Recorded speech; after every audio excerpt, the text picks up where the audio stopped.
प्लासी की लड़ाई में अंग्रेजों की जीत से भारत में ब्रिटिश शासन की नींव पड़ गई। इस जीत में सेनापति मीर जाफर की बड़ी महत्वपूर्ण भूमिका थी, जिसने अपने मालिक सिराजुद्दौला के साथ विश्वासघात किया था। अंग्रेजों ने मीर जाफर को बंगाल का नवाब बना दिया और मुर्शिदाबाद में सिराजुद्दौला के तख्त पर वो बड़ी शान से बैठ गया।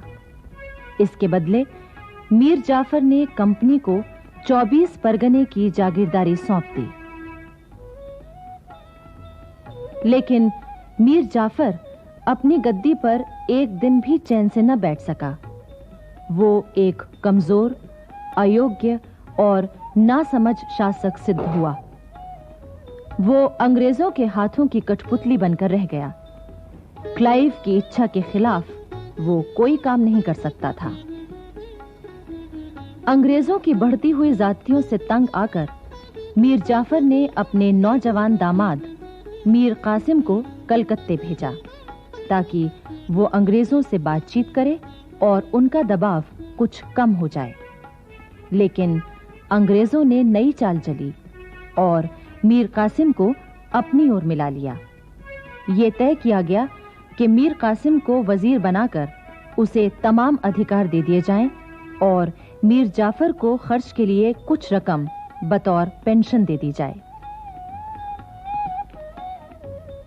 20 अक्टूबर 1760 को सूरज निकलने से पहले मीर जाफर का महल अंग्रेजों की फौजों ने घेर लिया। मीर जाफर को जब अंग्रेजों की नई चाल का पता चला तो वो किस तरह परेशान हुआ, इसका एक चित्र अंग्रेज इतिहासकार कर्नल मालेसन के शब्दों में। उस सुबह को बूढ़े नवाब को उस दिन की अवश्य याद होगी जब उसने प्लासी के मैदान में अंग्रेजों का साथ दिया था और अपने मालिक तथा रिश्तेदार सिराजुद्दौला के साथ विश्वासघात किया था। मीर जाफर अवश्य इस समय सोचता होगा कि यदि प्लासी में मैं अपने उस बालक रिश्तेदार के साथ वफादार रहा होता, जिसने अत्यंत हसरत भरे शब्दों में मुझसे अपनी पगड़ी की लाज रखने की प्रार्थना की थी, तो मेरी हालत कितनी अच्छी होती। जिस सत्ता को मैंने इतने नीच और गलत तरीके से प्राप्त किया था, उससे मुझे क्या फायदा पहुंचा? वे लोग जिनके हाथ मैंने अपना मुल्क बेचा था, आज वे मुझे डरा रहे हैं। जो गुस्ताख विदेशी प्लासी से अब तक मुझ पर हुक्म चलाते रहे और जो अब मुझे गद्दी से उतारने की धमकी दे रहे हैं, यदि प्लासी में मैंने उनके नाश की वजह बनने का यश प्राप्त कर लिया होता, तो इस समय मेरे हाथों में असली हुकूमत होती। मेरा नाम इज्जत से लिया जाता और मेरा मुल्क बच गया होता। आखिर मीर जाफर को अंग्रेजों के सामने घुटने टेकने पड़े और अंग्रेजों की नींव और मजबूत होने लगी। उन्होंने मीर कासिम से बंगाल के 3 जिले और ले लिए, साथ ही 3 करोड़ रुपए का सोना आदि वसूल किया। सन 1759 में दिल्ली की गद्दी पर मुगल बादशाह शाह आलम बैठा। अंग्रेजों ने अपनी चालों से शाह आलम को अपनी ओर मिलाने की कोशिश शुरू कर दी। उस समय सारे भारत पर अपनी हुकूमत जमा लेने के लिए अफगानों, मराठों और अंग्रेजों के बीच तिकोना संघर्ष शुरू हो चुका था। देश को विदेशी सत्ता के चंगुल से बचाने का उस समय एक ही उपाय था कि सभी देशवासी किसी एक शक्ति के नेतृत्व में संगठित हो जाते। वो शक्ति थी मुगल सम्राट। किंतु इसी बीच यानी 6 जनवरी 1761 को पानीपत के मैदान में अफगानिस्तान के शासक अहमद शाह अब्दाली और मराठों की सेना के बीच घमासान युद्ध हुआ।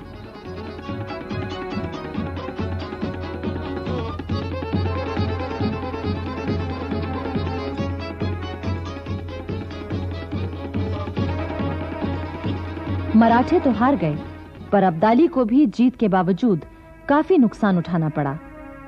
वो अफगानिस्तान लौट गया और इधर मराठे कमजोर हो गए। बच रहे केवल अंग्रेज, जिन्होंने अपना प्रभाव बढ़ाना शुरू कर दिया। मुगल बादशाह शाह आलम को 26 लाख रुपया देने का वादा करके इस बात के लिए मजबूर किया गया कि वो बंगाल, बिहार और उड़ीसा की दीवानी ईस्ट इंडिया कंपनी को सौंप दें। मजबूर होकर शाह आलम ने अंग्रेजों को बंगाल, बिहार और उड़ीसा की दीवानी सौंप दी, जिसका मतलब यह था कि मालगुजारी वसूल करने और दीवानी के मामले निपटाने का अधिकार अंग्रेजों को मिल गया। सन 1765 से 1772 तक बंगाल में अंग्रेजों का यह शासन इतना भयानक था कि उसने बंगाल को चूसकर कंकाल बना दिया। सारे बंगाल में तबाही, गरीबी, भुखमरी और अकाल फैल गए। चारों ओर मौत नजर आने लगी। सन 1772 में वॉरेन हेस्टिंग्स कंपनी का गवर्नर बनकर कलकत्ता आया।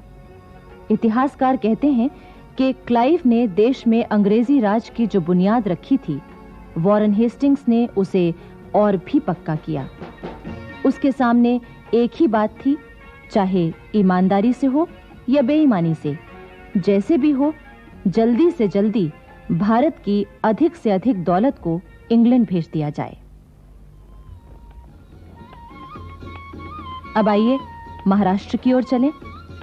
ईस्ट इंडिया कंपनी की बढ़ती हुई ताकत और सत्ता के लिए मराठों की ताकत आंख का कांटा बनी हुई थी। इसलिए अंग्रेजों ने एक चाल खेली। उस समय पेशवा की गद्दी पर रघुनाथ राव बैठा हुआ था। क्योंकि गद्दी का असली मालिक उसका भतीजा नारायण राव अभी नाबालिग था, अंग्रेजों ने रघुनाथ राव को युद्ध का झूठा भय दिखाकर अपनी ओर मिला लिया। इस तरह मराठा दरबार में उनका आना जाना शुरू हो गया।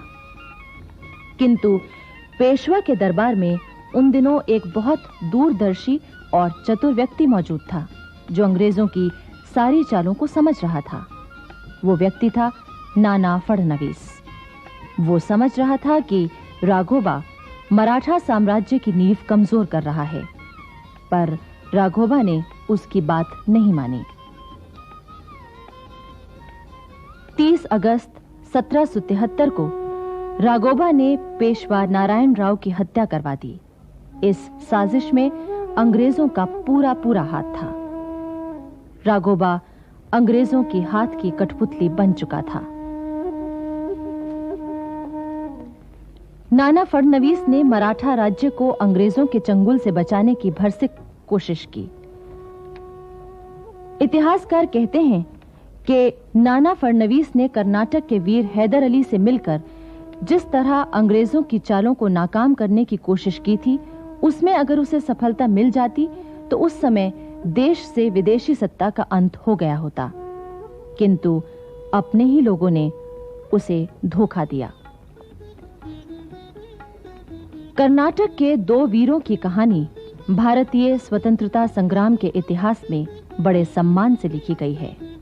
ये वीर थे हैदर अली और उसका बेटा टीपू सुल्तान। हैदर अली एक मामूली फकीर का बेटा था। हैदर अली ने बचपन से ही घुड़सवारी, निशानाबाजी, हथियार चलाना और लड़ाई के तौर तरीके सीख लिए थे। बड़ा होकर हैदर अली मैसूर की फौज में भर्ती हो गया।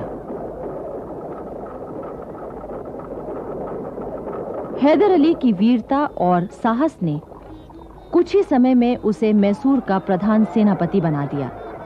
उस समय रियासत का प्रधानमंत्री एक मराठा सरदार खांडेराव था। उसने मराठों से चुपचाप मिलकर मैसूर पर हमला करवा दिया। इस युद्ध में हैदर अली ने विजय पाई और खांडेराव के विश्वासघात का सबको पता चल गया। मैसूर के महाराजा ने प्रसन्न होकर हैदर अली को अपना प्रधानमंत्री बना लिया। उधर अंग्रेज भला ये कैसे सहन कर सकते थे कि हैदर अली की ताकत बढ़े। उन्होंने हैदर अली से छेड़छाड़ करनी शुरू कर दी। कर्नाटक के कई किले खाली करवाए गए और उन्हें जीत लिया गया। हैदर अली के बेटे फतेह अली टीपू की उम्र उस समय 18 वर्ष की थी। तब भी अपने पिता के साथ युद्ध के मैदान में वो मौजूद रहता था।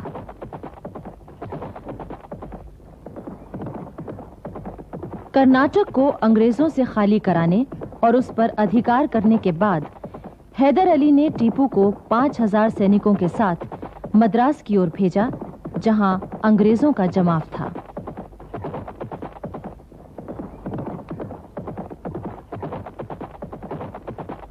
टीपू ने मद्रास के किले से 5 मील दूर सेंट थॉमस की पहाड़ी पर कब्जा कर लिया और आसपास के अंग्रेजी इलाके को अपने अधीन कर लिया। इसके बाद कुछ ही दिनों बाद हैदर अली भी अपनी सेना लेकर मद्रास की ओर बढ़ा। मद्रास में अंग्रेजों का क्या हाल हुआ, इसका रोचक विवरण एक फ्रांसीसी इतिहासकार ने प्रस्तुत किया है। वो लिखता है, मद्रास विजय के अवसर पर हैदर ने अंग्रेजों से कहकर मद्रास के सेंट जॉर्ज के किले के सदर फाटक पर एक चित्र बनवाया, जिसमें हैदर एक शामियाने के नीचे तोपों के ढेर पर बैठा है। पीछे की ओर सेंट जॉर्ज का किला है, जिसकी फसील पर गवर्नर और उसके अंग्रेज साथी घुटनों के बल बैठे हुए हैदर की ओर अपने हाथ बढ़ा रहे हैं। अंग्रेज दूत, डुप्ले और बॉशियर हैदर के सामने जमीन पर घुटने टेके बैठे हैं। डुप्ले की नाक की जगह हाथी की सी सूंड बनी हुई है। हैदर उसकी सूंड को पकड़े हुए हैं, जिसमें से अशर्फियां खनाखन गिर रही हैं।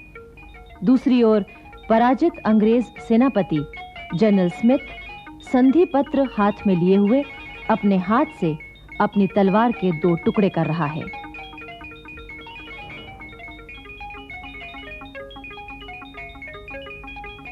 अंग्रेजों की इस हार का असर यह हुआ कि इंग्लैंड में ईस्ट इंडिया कंपनी के हिस्सों की दर गिरकर 40% रह गई। हैदर और टीपू की विजय की खबरें पहुंचते ही इंग्लैंड में कंपनी की साख गिरने लगी।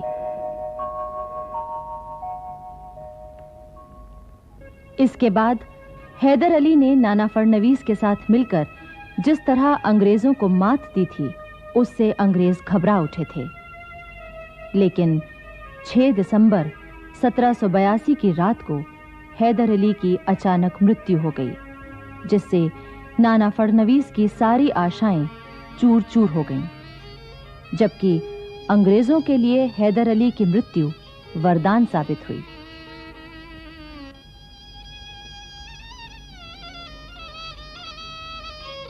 हैदर अली के बाद उसका बेटा टीपू सुल्तान कर्नाटक का शासक बना। अंग्रेजों ने उसे भी चैन से न बैठने दिया, उसको बदनाम किया, उसके साथ धोखा किया और उसे युद्ध में उलझाए रखा। लेकिन टीपू भी अंग्रेजों के लिए बड़ी दहशत था। अंग्रेज उसके नाम से खौफ खाते थे, किंतु अंत में वो भी अपने ही लोगों के विश्वासघात का शिकार हुआ। अपनी अंतिम सांस तक वो बहुत बहादुरी से लड़ा। वो कहा करता था, 2 दिन शेर की तरह जीना ज्यादा अच्छा है, बजाय 200 वर्ष भेड़ की तरह जीने के। श्रीरंगपट्टनम स्थित टीपू की कब्र आज भी उसके साहस और वीरता के गुण गाती है।